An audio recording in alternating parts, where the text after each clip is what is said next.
The Hill magazine published nasty news today. Turned out so-called by American presidents, senators and congressmen gas station country keep the world under its thumb, not simply with gas and oil tentacles, but with the most high-tech ones, nuclear. Who would have guessed? But that's what it is. Here's what journalist says. Consequences which West allies face because of Moscow's influence on global oil and gas markets are real and recognized so far, even if decisions are still hard to make.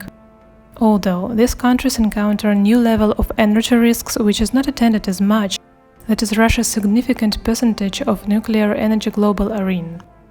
Western leaders should immediately consider their dependence on nuclear export from Russia and take actions to reduce it. Otherwise, West will face another energetic shock at the hands of Putin. Nuclear power generation's commerce chains have several links where Russian supplier has a chance to influence on availability of West reactor in order to sustain the necessary power. Production of nuclear fuel includes mining and milling of uranium, conversion, enrichment and fabrication of fuel cells, 12s. For current Russian reactors, it includes also provision of original spare parts and manufacturer services. Throughout these nuclear supply chains, Russia has quite a significant market share via its public atomic company Rosatom. This is the reason why different countries all over the world has found themselves in a tough situation. It refers to USA as well, although they might decide to give up, but really couldn't, at least for now, on nuclear energy sources purchases from Rosatom to lower the risk and stop sponsoring Russia. At the same time, the USA still counts on Russian services and supplies in nuclear energy segment. What can be said? The USA is free to refuse, but it's difficult to prognose with what fuel will they feed nuclear reactors. Firewood maybe. However, firewood, as said by Vladimir Vladimirovich, is to be purchased from Russia too.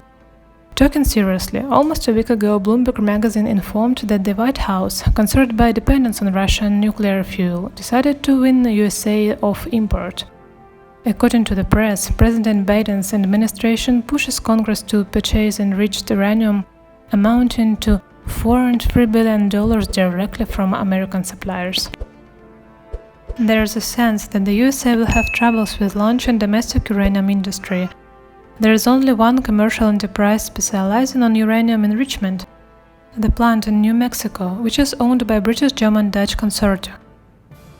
You surely remember how many industrial sectors in Russia were destroyed in favor of market economy in 1919th, and how they continued to die in 2000s, until Putin started to pick up the rest of them and transform into the public corporations. As liberal economists of that time love to repeat, the market will manage itself.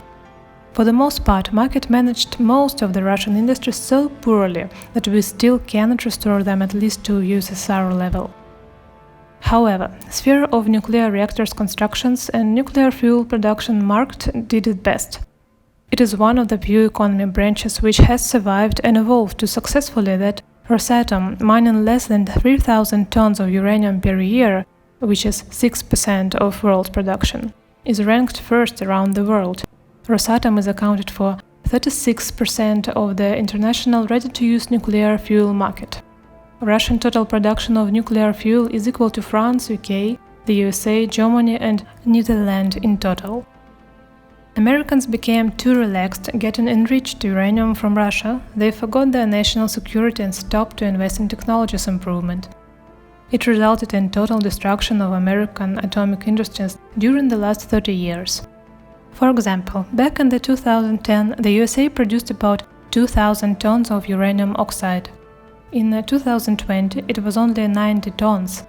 Process of uranium enrichment is considered to be a high-tech sector. And if West, the USA especially, took the path of the gaseous diffusion enrichment, the USSR have chosen a centrifuge. Eventually, it turned out that Russian way is at least 20 times better in both energy consumption and efficiency rates. Supposedly market rules, meaning lower production cost and higher production efficiency, contributed to the decrease of American atomic industry. Nowadays, nuclear energy is one of the most important markets in the world, which offers the most advantageous products with the highest added value. No one can compare with Russia on this field, because we already use 9th-generation centrifuges in production. Rotors of this machinery spin with the incomprehensible speed of 2000 times per second, and they have never stopped in 30 years. Well, I'd like to say that this is magnificent. You do remember that we did not impose any serious sanctions in response in order to not harm ourselves, right? Well, now, in light of the impending energy crisis, it could be that we will stop supplying nuclear fuel, maybe not to the East Europe, but to the USA at least, to the country who openly claimed their aim is Russia's destruction. Such a symmetrical step, if taken, for example in the late autumn, would be a very strong medicine to sober the USA establishment the way ammonia does when brought to the drunk's nose. Let it be just like the Hill magazine writes. The harsh reality is that if Russia cuts off enriched uranium supplies to American energy complexes, the USA would face negative consequences for reactors maybe this or next year. It may lead to the full shutdown, and taking into consideration that nuclear energy compiles more than 20% of generating capacity, some states would experience price increases in the electricity even greater than current price inflation on electric power. These regions may not have enough energy to cover the demand.